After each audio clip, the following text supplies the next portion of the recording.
My name is Elena Myers. I am 32 years old, a single mother raising my 8-year-old son Dylan in a quiet suburb of St. Paul, Minnesota. I work from home as a freelance graphic designer, spending most of my days hunched over a laptop while Dylan builds Lego cities on the living room floor. My life is simple, predictable, safe. At least, that's what I told myself. But some things in life have a way of finding you, no matter how far you run. I inherited something from my mother, a strange sensitivity, an ability I never understood. When I was a child, I sometimes touched people and felt flashes, small fragments of their memories. My mother called it a gift. My father called it a curse. After my mother's death, I buried it deep, determined never to feel those flashes again. Until that day. It was a bright, punishingly hot July afternoon when I climbed the steps of St. Paul Regional Hospital, clutching a paper bag filled with fruit and a set of new pajamas for Dylan. He had been recovering from a routine appendectomy, and I had been told he would be discharged today. The sun baked the concrete steps, and by the time I reached the reception desk, the back of my blouse clung uncomfortably to my skin. "Good afternoon. I'm here to see Dylan Myers." He was in room 17. The woman behind the glass looked bored as she tapped at her keyboard. "Room 17 is being renovated," she said. "Your son's been moved. Check with the nurse on the second floor." That was odd. I had visited Dylan the night before, and everything had been perfectly normal. My stomach tightened, but I smiled politely and thanked her before heading upstairs. The second floor felt strangely deserted. The room where Dylan had been was empty. No bed, no charts, just a man measuring the walls for repainting. "Excuse me, do you know where the boy in this room was moved?" I asked. He shook his head. "No idea. I'm just the painter." I walked back into the hallway, scanning for anyone who could tell me where my son was. A young nurse finally appeared, pushing a cart of supplies. Her name tag read Olivia. "Excuse me, I'm looking for my son, Dylan Myers. He was moved from room 17. She checked her tablet. "Ah, yes. He's being prepared for discharge." They moved him to room 3 on the 3rd floor so the attending physician could sign off before release. I hesitated. "Room 3, 3rd floor?" She nodded quickly. "Yes, doctor's orders. Your things were already taken there." I thanked her and took the stairs up, but something about the way she rushed away left me unsettled. The 3rd floor felt different, quieter. The sign on the wall read, "Intensive Care Unit, authorized personnel only." That made no sense. Why would Dylan be in ICU? I spotted a man in scrubs wheeling equipment. "Where is room 3? I asked.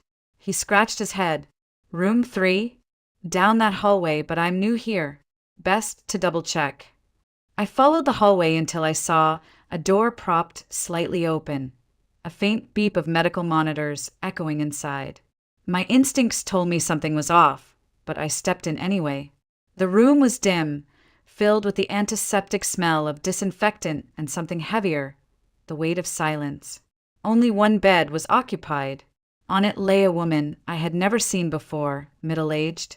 Her silver-streaked hair spread across the pillow like a halo. Her skin was pale, her face calm, but there was something about her, something that felt familiar even though I couldn't place it. I should have left, but I didn't. Something drew me closer. My hand moved almost on its own until my fingertips brushed her palm. And then the world exploded. For an instant, I wasn't in a hospital. I was standing by a shimmering lake, watching sunlight bounce off its silver surface. A blue-painted house stood at the water's edge, with carved railings on a wide porch. A man leaned against the doorway, tall and broad-shouldered, staring into the distance as if waiting for someone. The vision snapped away as fast as it came. I gasped and stumbled back, my pulse hammering. I hadn't had a flash like that in more than 20 years, and I had no idea why it had chosen this woman. "Excuse me." The voice startled me. I turned to see a man in a white coat standing in the doorway. His hair was streaked with gray at the temples, and his eyes carried that weary focus I'd only ever seen in trauma physicians. He glanced from me to the monitors, and then back, suspicion flashing in his face. "This is an intensive care unit," he said. "How did you even get in here?" I was told my son was moved here," I stammered. "Room 3. His brow furrowed. "There must have been a mix-up. This is a restricted area. No visitors allowed unless cleared by staff." I stepped back, embarrassed, my hand still tingling from where it had touched the patient's skin. "I'm sorry. I didn't know." He looked past me toward the bed. "What were you doing with her?" "I had just touched her hand," I admitted quietly. "I thought she might be alone." Something in his expression softened, but only slightly. He moved closer to check the monitors, adjusting one of the leads on the patient's chest. "Her name is Margaret Reynolds. We call her Maggie. She's been here 2 weeks, completely unresponsive." I blinked. "What happened to her?" "She was found near Silver Pines Lake during a thunderstorm. According to witnesses, she'd been out painting on an easel by the water. Lightning struck a tree near her. When the paramedics arrived, she was unconscious, no burns, no visible injuries, but no response either. Her vital signs are stable, brain activity present, but blocked somehow." Silver Pines Lake. The name sent a shiver down my spine. The lake in my vision had to be the same one. "Does she have family?" I asked. The doctor, his name tag read Dr. Michael Hargrove, shook his head. "We couldn't reach anyone. No ID on her at the time. Just paintbrushes and a satchel of art supplies. Police are still trying to piece together her life." I hesitated, then whispered. "I saw something when I touched her. A house, blue painted, right by the water." Dr. Hargrove straightened, his eyes narrowing. "You saw something?" I almost denied it, but something inside urged me to tell the truth. It felt like I was there, like it was her memory. The room grew quiet except for the rhythmic beep of the heart monitor. The doctor studied me, a mix of skepticism and curiosity on his face. "Are you telling me you have some kind of intuition about patients?"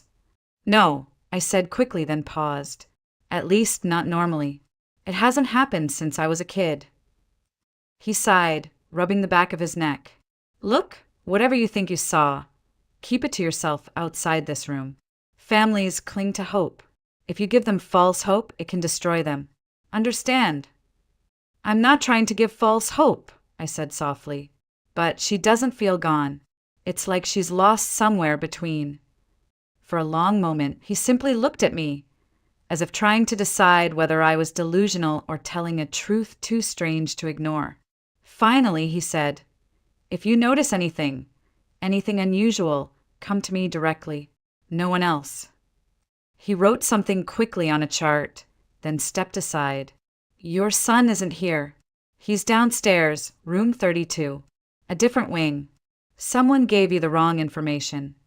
"Thank you," I murmured, still shaken. I glanced back at the woman on the bed, Margaret Reynolds. She looked peaceful, almost like she could wake at any moment if someone just called her name. And for reasons I couldn't explain, I felt drawn to her. As I left the room, one thought gnawed at me. That vision wasn't random. Something about her was reaching for me, or maybe I was reaching for her. That night, after Dylan had gone to bed, I sat on the porch of my father's house. The sky over St. Paul was clear, and the faint sound of cicadas hummed in the background. My father, Samuel Myers, sat across from me, carving a thin strip of leather into a shape only he could envision. He'd been a leather craftsman for decades, hands rough but steady, movements deliberate and patient. He looked up when he noticed I was staring off into the distance. "Something's on your mind," he said. I hesitated, unsure how to explain what had happened at the hospital, but I'd never been able to hide much from my father. He had this way of waiting quietly, letting the silence do all the heavy lifting. "I touched someone today," I finally said, my voice barely above a whisper. a woman in a coma. And when I did, I saw things, memories that weren't mine. A house by a lake, a man in the doorway. It felt real, Dad. Too real. His knife paused mid-cut. For a long moment, he said nothing. Then he sighed and set the leather aside. So it's back. I frowned. What's back? He leaned forward, resting his elbows on his knees. Your mother had the same thing. The sensitivity. She could touch people and see pieces of their lives. Sometimes even things that hadn't happened yet. She called it a blessing, but I called it a curse. It took a toll on her, Elena. She couldn't shut it off, and it wore her down. I swallowed hard. I remembered my mother as gentle but haunted, like she was always listening to something no one else could hear. You think I'm like her? I know you are, he said softly. You've always felt things too deeply. That's why I raised you to keep your hands to yourself when it came to strangers. I thought if you ignored it long enough, it would fade. I thought it had, I admitted. Until today. He studied me with those weathered gray eyes, the ones that had seen more loss than most people could endure. You don't have to do this, Elena. You don't owe that woman anything. You have Dylan to think about. Your life is finally steady. But that was the thing. Ever since I'd touched Margaret Reynolds' hand, I hadn't been able to stop thinking about her. The image of that blue house by the lake kept flashing in my mind, and that feeling like she wasn't gone, just trapped somewhere between memory and darkness. I can't ignore it, I said finally. What if she's trying to find her way back? What if I can help her? My father leaned back, rubbing his jaw. Your mother thought the same way. She tried to help too many people. And in the end, his voice trailed off, grief flickering behind his eyes. I reached over and took his hand. I'm not Mom, Dad. I'm not going to let this destroy me. But if I can use it to help someone, shouldn't I try? He looked at me for a long time, then squeezed my hand. Just promise me one thing. Don't lose yourself in it. Help her if you must, but remember, you have a son who needs you in the here and now. I promise. For the first time in years, I felt the stir of something I thought I'd buried long ago. Not just the gift, but purpose. I didn't know what Margaret Reynolds meant to me, or why I'd been drawn to her. But I knew I couldn't just walk away. And deep down, I had a feeling this was only the beginning.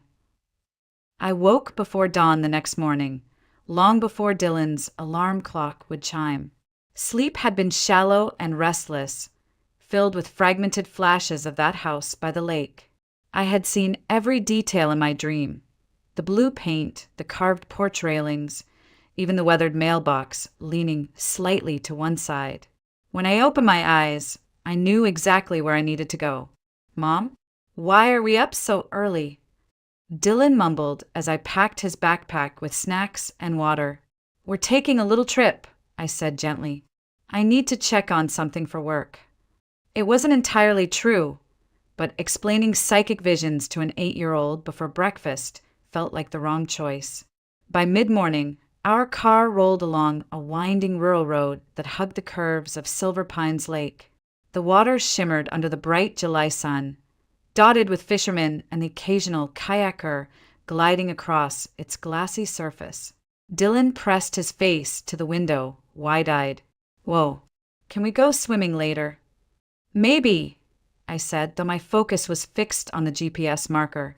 When we finally pulled onto Lakeside Drive, I saw it, the exact house from my vision. 2 stories, pale blue paint with white trim, and that same carved porch railing curling like vines around the posts. My breath caught in my throat. Dylan whispered, Mom, you look like you've seen a ghost. Something like that, I murmured. Before I could knock on the door, it opened. A man stepped out, a tall, broad-shouldered figure with dark hair tousled from sleep and a face shadowed by stubble. His eyes were tired, suspicious, and a little guarded. Can I help you? His voice was deep, carrying the kind of edge people get when life has been pressing too hard for too long. I cleared my throat, suddenly aware of how strange this must look. A woman showing up unannounced with a kid in tow. Are you? Ethan Reynolds. His brow furrowed. Yeah. Who's asking? My name is Elena Myers. Yesterday, I was at St. Paul Regional Hospital in the ICU. Your mother, Margaret Reynolds, she's there. Ethan froze, his hands tightening on the porch railing. My mom? Are you sure? I nodded. She was brought in 2 weeks ago, unresponsive after a lightning strike near this lake. Color drained from his face. He stepped back, shaking his head like he couldn't process the words. I thought she was out of town visiting a friend. When she didn't answer my calls, I assumed. I don't know what I assumed. Why didn't the hospital call me? They didn't have her ID when she was admitted, I said gently. No phone, no wallet. They've been listing her as unidentified. He swore under his breath, gripping his hair. I filed a missing persons report last week, and nobody told me she was lying in a hospital bed this whole time. The pain in his voice cut deep. I stepped forward, slightly, lowering my voice. She's alive, Ethan. Stable. And I think she's trying to come back. I know how this sounds, but when I touched her hand, I saw her memories. I saw this house. He stared at me, disbelief flickering in his eyes, but something softer too, a glimmer of hope he didn't dare trust yet. You, what, had a vision? I nodded once. I can't explain it, but I know she's reaching for something familiar. For home. For you. For a long moment, neither of us spoke. The only sound was Dylan shifting nervously behind me, whispering, Mom, is he okay? Ethan exhaled sharply and looked away, blinking hard. I'm okay, kid. Just shocked. He finally met my eyes again. Take me to her. Please. Within an hour, Ethan sat silently in the passenger seat while Dylan hummed quietly in the back. His hands stayed clenched, knuckles white, and I could feel the storm of emotions rolling off him. Fear, guilt, hope, disbelief. You said she's stable, he finally asked. Yes. No physical injuries. But she hasn't woken up yet. He nodded slowly. Mom always did crazy things when storms rolled in. She said she could feel energy in the air, like it whispered to her brushes. I told her she'd get herself hurt one day. He gave a short, bitter laugh. Guess I was right. When we reached the hospital, Ethan hesitated at the ICU door, bracing himself like a man about to face his own judgment. I touched his arm lightly. She's still your mother, Ethan. Whatever happens next, she's fighting. I can feel it. He swallowed hard and nodded. Let's go. The ICU felt colder that day, like the air conditioning had been turned up too high. Ethan paused in the doorway, staring at his mother as if he didn't quite believe she was real. She lay still, her silver-streaked hair fanned over the pillow, her hands pale and unmoving against the white sheets. Mom, his voice cracked. He stepped closer, but stopped short, almost afraid to touch her. Dr. Hargrove appeared behind us, scanning his clipboard. You must be her son. Ethan nodded stiffly. Ethan Reynolds. The doctor offered a hand, but kept his tone clinical. Your mother's vitals are good, but she hasn't regained consciousness. No physical damage we can find, but her neural pathways aren't responding as expected. It's unusual. Unusual. Ethan repeated, his jaw tightening. The doctor hesitated. She's not brain dead and there's no trauma, but it's as if her mind is elsewhere. Trapped. He glanced at me, which brings us back to you, Ms. Myers. Yesterday, after you touched her hand, we recorded the first fluctuation in her neural activity in over 2 weeks. Small, but measurable. Ethan turned sharply to me. What does that mean? I hesitated, feeling suddenly exposed under their eyes. It means when I touched her, I saw something, a memory, and her body reacted. Dr. Hargrove folded his arms. We can explain it, but I'd like to see if it happens again, under supervision this time. Ethan looked at me with skepticism and hope battling for control.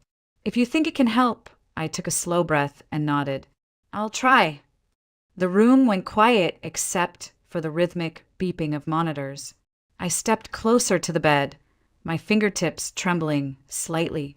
"Hi, Margaret," I whispered, though she couldn't respond. "It's me again, Elena." I reached for her hand, warm but limp, and let my fingers wrap gently around hers. And then everything changed. Suddenly, I was standing in a sunlit yard. A little girl with honey-colored hair swung her legs from the porch steps, clutching a wooden horse carved from pale birch. A man knelt in front of her, tall, broad, his hands stained with sawdust. She squealed with delight, throwing her arms around his neck, whispering thank you over and over. The scene dissolved like smoke. Now she was 12, clutching a sketchbook at summer camp, her voice soft and uncertain as she explained her drawings.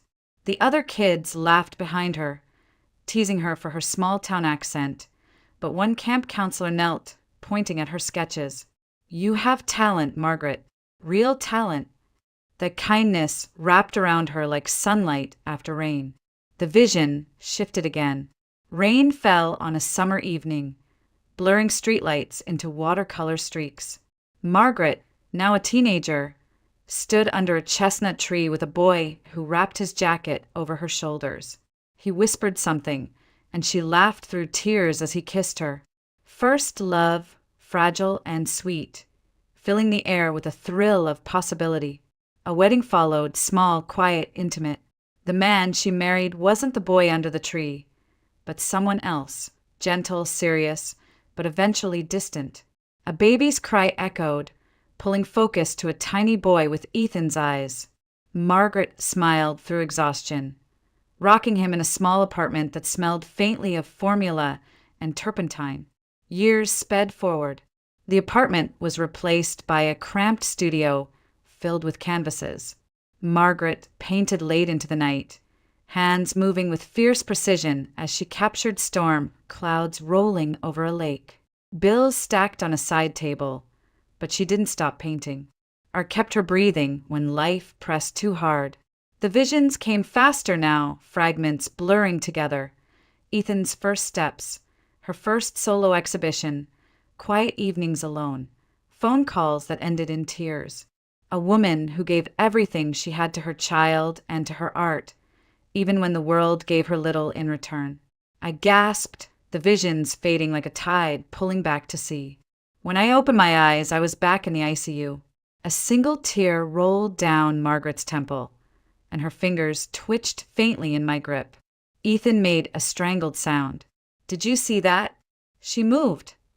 Dr. Hargrove leaned in, eyes wide. Motor response. First time since admission. He glanced at the monitor. Neural activity spiking again. I gently squeezed her hand. "Margaret, you're safe. Your son is here. You're not alone." Her lips trembled, a sound escaping like a faint sigh. Ethan's eyes welled up, his knuckles white as he gripped the bed rail. "Mom, it's me. It's Ethan. I'm right here."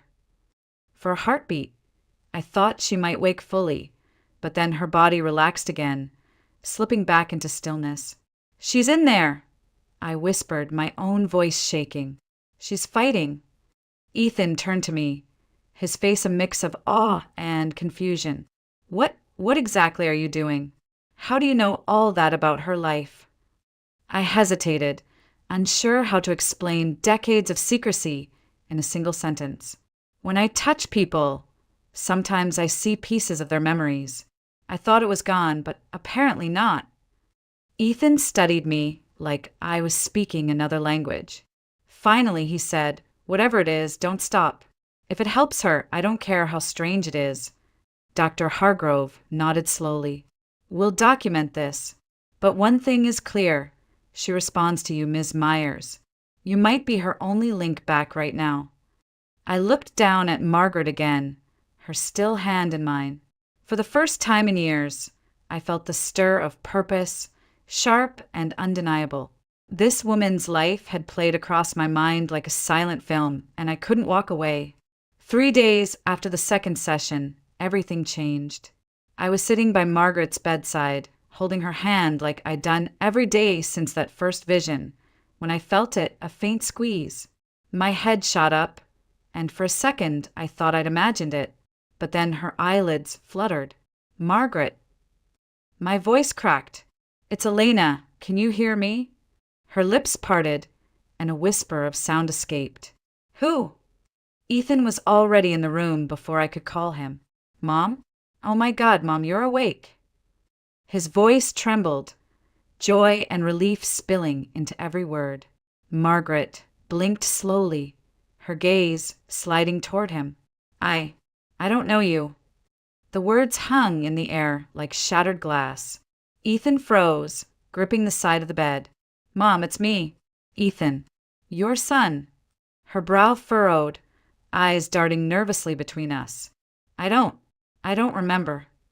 Dr. Hargrove arrived within minutes, checking her vitals while asking simple orientation questions. She knew her name, knew the month and year, but when asked about family, her face went blank. It was as if the memories were there, but locked behind an unbreakable door. Retrograde amnesia is common after traumatic coma, Dr. Hargrove explained gently to Ethan. It might be temporary or partial, or sometimes it never fully resolves. Ethan stepped back, shoulders stiff, fighting emotions I could almost feel radiating from him. So she doesn't know me, her own son? The doctor placed a reassuring hand on his shoulder. Give it time. Familiar environments often help. Take her home. Surround her with the life she built. That's how we ended up moving into Margaret's house by Silver Pines Lake. Ethan had been living alone there since she'd disappeared. But after the hospital released her into his care, he asked if Dylan and I could stay for a while, just until she stabilized. She trusts you, he said quietly. You're the only one she responds to. I hesitated, but something about Margaret's eyes when she looked at me, a mix of confusion and faint recognition, made me say yes. The first night in that house felt surreal. The same blue walls from my vision glowed faintly under the porch light as we carried our bags inside. Dylan darted up the stairs, wide-eyed at the idea of staying in a real lake house. Ethan gave him a faint smile but said little, his focus always drifting back to his mother. Margaret sat in the living room, hands folded neatly in her lap, staring at a painting of the lake during a thunderstorm. I made this, didn't I? She asked softly when she caught me watching her. I nodded. Yes, you did. She traced the edge of the frame with her fingertips. It feels like looking through someone else's eyes. That night, after Dylan was asleep, Ethan and I sat at the kitchen table. He rubbed his face with both hands, the weight of exhaustion pulling at his posture. She doesn't even call me by name. She just looks at me like I'm a stranger. She's not rejecting you, I said softly. Her mind is protecting itself. Memories tied to the strongest emotions sometimes take the longest to come back. You're too important to her. His eyes met mine, tired but searching. You sound like you know what you're talking about. I hesitated, then admitted. I see pieces of her life when I touch her. I know she loves you, Ethan. I've seen it. You were her whole world. For a moment, his defenses cracked, and something tender slipped through. Hope, raw and unsteady. Then we fight for it, whatever it takes. Over the next week, we fell into a rhythm. Each morning, I worked remotely from the porch while Dylan explored the lakeshore with an old fishing pole Ethan found in the shed. Margaret would wander the house like someone visiting a museum of her own life, pausing at old family photos, touching objects with cautious curiosity. Sometimes she asked questions. Sometimes she simply stared at her own artwork, murmuring, "These are beautiful. Did I really make them?" And every afternoon I sat with her, gently holding her hand, telling her stories I'd pulled from the visions, the wooden horse her father carved, the counselor who encouraged her art, the night she met Misha under the chestnut tree, the day she brought Ethan home from the hospital. One evening, she surprised us all. We were having dinner. Roast chicken Ethan had ordered from the local deli when she looked at him suddenly and said, "You like your coffee black, always have." Ethan froze, fork halfway to his mouth. Yeah, I do." She blinked rapidly, pressing a hand to her forehead. It just came to me, like a spark. It was small, but it was a start. Later that night, while Dylan slept and Margaret rested, Ethan and I sat on the porch watching the lake ripple under moonlight. "She's getting pieces back," I said, hugging my knees. Ethan nodded. "Yeah, but what if she never remembers me completely? What if this is all we get?" I turned to face him. "Then you build new memories. You love her through this. She'll feel it, even if she can't name it." He looked at me then, not just looked, but really saw me, like someone seeing past their own pain for the first time in weeks. "You really believe that, don't you?" "I have to." The silence between us stretched, comfortable this time, filled with the quiet chirp of crickets and the soft slap of water on the dock. For the first time since this began, I felt a fragile sense of home forming, not just for Margaret, but for all of us. And deep inside, a quiet thought stirred. Maybe this strange gift of mine wasn't a curse after all. Maybe it had brought me exactly where I needed to be. It happened on a cool Saturday morning, 2 weeks after Margaret had come home. The lake was still and glassy, mist curling off its surface like silk. Dylan was on the dock, fishing pole in hand, while Ethan worked on a loose shutter by the porch. I was making coffee when I heard soft footsteps on the stairs. Margaret appeared in the kitchen doorway, dressed in a simple cream sweater and jeans. Her eyes held a focus I hadn't seen before, like she was following an invisible thread pulling her forward. "Elena," she said softly, "can you show me the room upstairs? The one with the big window." For a moment, I didn't know what she meant. Then it hit me, the art studio. The one Ethan had kept closed since her accident, saying it felt wrong to open it without her. "Of course," I said, setting down my mug. Ethan noticed us heading upstairs and wiped his hands on his jeans. "Mom, are you sure you want to go in there?" His voice carried both hope and fear. "Yes," Margaret replied. "I think I need to." The key turned in the lock with a soft click, and I pushed the door open. Sunlight poured through the wide windows, catching particles of dust that danced like tiny stars. The smell of old oil paint and wood instantly filled the air. Margaret stepped inside, her hands trembling as she touched the edge of a wooden easel. She stared at an unfinished canvas sitting there, the storm painting she'd been working on the day she disappeared. The bold strokes of gray and deep blue were frozen mid-chaos, as if waiting for her return. She reached for a brush, paused, then slowly lowered her hand. "It feels familiar," she whispered, "but it's like looking at someone else's life." I walked closer, gently resting my hand on her shoulder. "It's yours, Margaret. You lived it. You love this place." She turned to me, eyes glistening. "Can you help me remember?" I hesitated. Touching her again meant opening myself to whatever fragments of her life were still locked away. But I couldn't say no. I took her hand, warm and fragile, and let the energy flow. Instantly, my mind filled with color. I saw her as a little girl again, painting stick figures on scrap cardboard while her father built wooden toys beside her. I felt her teenage pride holding her first set of real brushes, a gift from her summer camp counselor.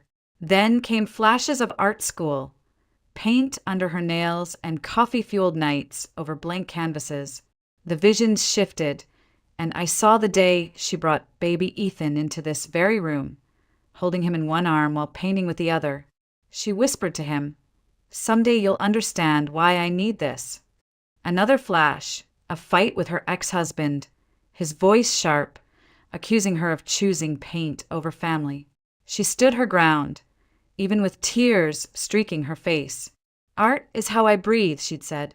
I felt the pain of loss when she was left alone, the fierce determination to keep going, the pride when her first gallery show sold out, and the quiet nights when she painted storms as if they could carry away all the loneliness she never spoke aloud. When I pulled back, Margaret was crying quietly, tears rolling down her cheeks. "I remember pieces," she whispered. "This room. This is where I survived." Ethan, who had been standing at the doorway, stepped inside slowly. "Mom, do you remember me?" At all. Margaret looked at him for a long moment. Her brows furrowed, and then something shifted. You were here once. A little boy, sitting on the floor with crayons while I painted. She pressed a hand to her chest. And you laughed when I got paint on my nose. Ethan froze, his breath catching. Yeah, I did that. Her voice trembled. You called me the storm catcher. Said I painted storms better than anyone else. A sob broke from him as he closed the space between them, gently pulling her into an embrace. That's because you do, Mom. You always did. For the first time, Margaret hugged him back, her arms tentative but real. I still don't have it all, but you feel familiar. Safe. That night, she asked for brushes. She stood at the easel again, the unfinished storm painting before her. Her movements were slow at first, uncertain, but then her strokes became deliberate, confident. The storm took shape, darker and deeper than before, but with a ray of light breaking through the clouds, a detail that hadn't been there when she'd last touched the canvas. We watched in silence as she worked, the rhythmic scratch of bristles on canvas filling the room like a heartbeat. When she finally stepped back, she whispered, This feels like me. And for the first time since she'd woken, Margaret smiled. Not the polite, confused smile she'd worn for weeks, but something true, glowing with recognition and quiet joy. Ethan turned to me, his eyes shimmering. You did this, he said softly. No, I corrected gently, watching Margaret set down her brush with steady hands. She did it. I just reminded her of who she already was.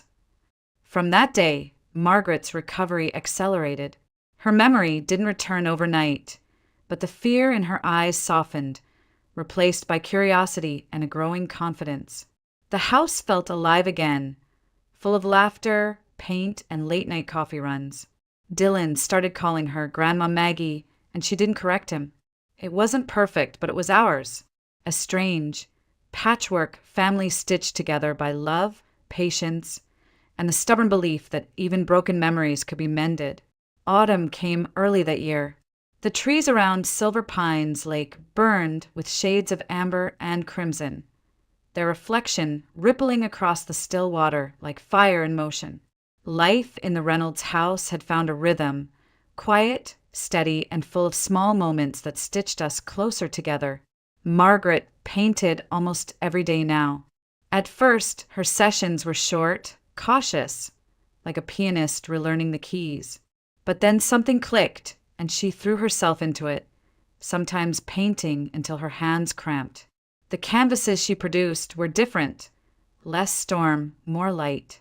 Ethan noticed too. She's painting hope now, he whispered one evening as we watched her work. Not just survival. Her memory was still spotty, but little flashes came at the oddest times. One afternoon, she saw Dylan playing by the dock, holding up a fish proudly, and suddenly blurted, Ethan, remember when you brought me that catfish the size of your leg and swore you caught it all by yourself? Ethan froze mid-step, then laughed so hard he nearly doubled over. I was 8. Uncle Jim caught it, but I remember. His eyes glistened when he turned back to her. You remember that too? Margaret looked uncertain. I think so. It feels like mine, even if I can't see all of it yet. That night, she sat at the kitchen table sketching from memory.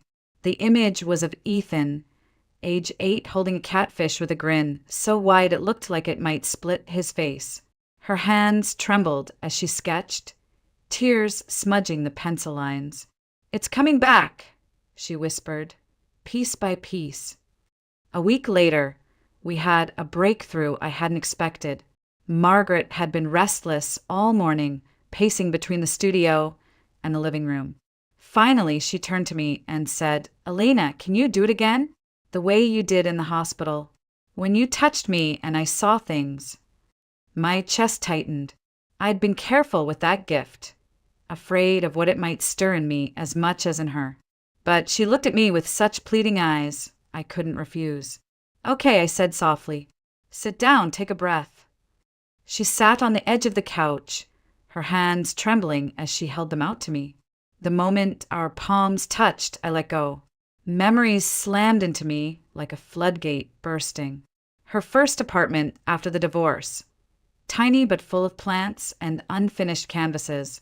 Ethan as a little boy, lying on the floor with coloring books, telling her she was better than superheroes because she made whole worlds out of colors. The two of them baking a lopsided birthday cake, laughing as flour dusted the counters like snow. And then darker memories crept in, the fear of losing the house after a bad season of art sales, the loneliness that curled around her at night when Ethan left for college, the grief she'd never voiced when her marriage ended for good. But interwoven with all of it was love, so much love it made my throat ache. When I pulled away, Margaret was crying but smiling. I remember all of that, every single thing. She touched her temple, trembling. And I remember you, Ethan. Your first day of school, your graduation, the way you held my hand when Dad died. Ethan, who'd been standing quietly in the doorway, stumbled forward and dropped to his knees beside her. Mom, you really remember? She cupped his face, tears streaming down her cheeks. You're my son, my everything. How could I ever forget you? He pulled her into his arms, holding her like he never wanted to let go. I stepped back, giving them space, my own eyes stinging. After that day, something shifted in the house. Margaret moved through each room like she was reintroducing herself to her own life, rediscovering things she'd once loved. An old music box in the bedroom, a stack of letters from her art school friends, even a cookbook stained with decades of family recipes. One evening, she made Ethan his childhood favorite. Chicken pot pie with the flaky crust she'd perfected when money was tight and comfort was needed. Dylan watched from the table, wide-eyed. This is better than any restaurant, he announced proudly. Margaret chuckled, wiping her hands on her apron. You can thank your Grandma Maggie for that one, Ethan said with a grin. She paused, looking at Dylan with soft eyes. Grandma Maggie, I like that. Life outside the house slowly began to notice too. Margaret's work, now bursting with vibrant colors and warmth, caught the eye of a local gallery owner. She hesitated at first, nervous about stepping back into public life, but Ethan encouraged her. People should see what you've done, Mom. You've changed, and your art shows it. The gallery opening was small but intimate, and Margaret's smile that night lit up the room. She stood in front of her storm painting, the one she'd finished after coming home, now framed and glowing under the gallery lights. People stopped, studied it, and whispered about its raw emotion and surprising hopefulness. When someone asked what inspired it, Margaret looked across the room at Ethan, then at me and Dylan. Family, she said simply. The one you're given and the one you find. Later that night, back at the house, we sat on the porch, sipping cocoa while Dylan dozed in a blanket on a porch swing. The lake reflected the stars like shards of glass scattered across black velvet. You know, Ethan said quietly, when you showed up at our door that day, I thought you were some kind of, I don't know, miracle worker or a scam artist. I laughed softly. Fair reaction. But you gave me back my mom.